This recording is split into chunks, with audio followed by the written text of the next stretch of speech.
प्यारे देशवासियों, बहुत ही दुख की बात है और सरकार का नकारात्मक रवैया यहाँ साफ साफ झलकता है। देखिए, कोविड जो महामारी हमारे देश में पिछले साल भी आई थी, वो भी सरकार के निकम्मेपन से आई थी।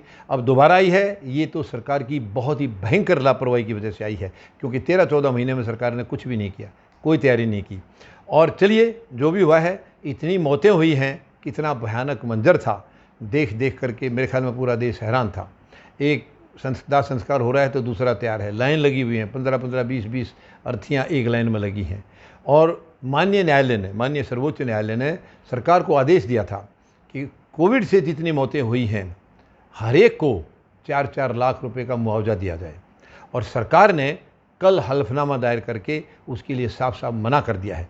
और हैरानी की बात है, उसमें जो तर्क दिए गए हैं वो हैरान करने वाले हैं।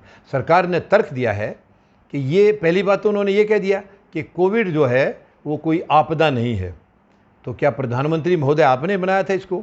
अगर आपदा नहीं है तो आपने बनाया होगा, फिर आपने चुपके से लोगों में फैला दिया है।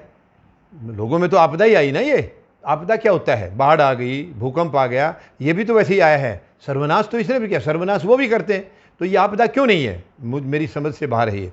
दूसरी बात, सरकार ने कहा है कि अगर हम इस तरीके से पैसा इन मौतों के ऊपर वेस्ट कर देंगे तो हम दूसरी जो हेल्थ सेवाएं हैं, स्वास्थ्य सेवाएं हैं, उनके ऊपर असर पड़ेगा। प्रधानमंत्री महोदय, आपने कितनी स्वास्थ्य सेवाएं की हैं, बताएंगे ज़रा? पिछले 13-14 महीने में क्या कोई रुपया खर्च किया आपने स्वास्थ्य सेवाओं पर? अगर आपने किया होता तो शायद ये मुआवजा देने की नौबत ना आती। क्यों? ना मौत होती, ना मुआवजा देने की नौबत आती। ये मौतें हुई हैं केवल आपकी लापरवाही से, क्योंकि स्वास्थ्य सेवाओं में आपने किया ही कुछ नहीं है। आपके लिए सेंट्रल विस्टा प्रोजेक्ट मशहूर है। अब आपने ये तर्क दिया है कि हमारे पास फंड की कमी है, फंड कम है, हमारे पास पैसा कम है। तो पैसा कम है तो ये पैसा कहाँ से आ गया? क्या आप बताएंगे ये पैसा कहाँ से निकाला आपने? किस चीज़ के लिए था ये पैसा? क्योंकि सेंट्रल विस्टा प्रोजेक्ट तो मैं समझता हूँ बजट में नहीं था। तो आपने ये कहाँ, किस चीज़ में से निकाल दिया? कौन सी चीज़ को कम किया है? प्रधानमंत्री महोदय, आप बताइए, आपने ये किस पैसे का किस जगह इस्तेमाल किया है? तो ये स्वास्थ्य सेवाओं को आप अब कह रहे प्रभावित होंगी। बहुत दुख की बात है, ये बहुत दुख की बात है। ये ऐसे प्रभावित हो रही है, तो ये आपको यानी इतना बिल्कुल भी ज्ञान नहीं है। अगर स्वास्थ्य सेवाएं आप आज दे रहे हैं, वो भी तो मौतों को बचाने के लिए होगा। आपने मौतों को बचाने के लिए किया ही कुछ नहीं, तो मौत हो गई। तो वो स्वास्थ्य सेवाओं में जो पैसा ना लगाया तो वो कम से कम इनको तो दे दो। मौत तो हो गई है। और मैं तो साफ साफ ये भी कहना चाहूँगा कि उन मौतों के जिम्मेवार हमारे प्रधानमंत्री हैं और इनके ऊपर केस चलना चाहिए, केस चलना चाहिए, मुकदमा चलना चाहिए इनके ऊपर। ये इनके ऊपर हत्या के आरोप लगने चाहिए। तो प्रधानमंत्री महोदय किसी भी तरीके से जिम्मेवारी लेने के लिए तैयार नहीं है। अपना जो इनका कुछ करने का वो कोई आएगा इनके चहितों का, उसमें ये तुरंत चले जाएंगे। अपनी जहाज़ खरीद लिया 8,500 करोड़ का। क्यों? पहले जहाज़ में क्या दिक्कत थी? अगर आप नहीं बैठना चाहते, पुराना लग रहा था, आप छोड़िए ना दफ्तर को, कुर्सी को छोड़िए, कोई और बैठेगा, इससे भी सस्ते में बैठ जाएगा। इससे सस्ते में बैठने वाले मिलेंगे, तो आप क्यों कुर्सी को बांधे बैठे हो वहाँ पर? तो बहुत दुख की बात है। ऐसे ऐसे लॉजिक दिए हैं कि हमारी, अगर इस पर पैसा इसको बर्बाद करें, जो देश की जनता मर गई है, चले गए हैं, वो बेमौत मारे गए हैं, उनको पैसा देना बर्बादी मान रहे हैं। प्रधानमंत्री महोदय, कुछ तो शराफत दिखाइए, कहीं तो इंसानियत दिखाइए। आप उस जिस परिवार के 2-2, 3-3 मेंबर चले गए, वो परिवार बर्बाद हो गया है, उनको पैसा देने के लिए आप बर्बादी करें, तो आप किसको देंगे? दुश्मनों को दे के आएंगे? आप कॉरपोरेट को देकर आएंगे।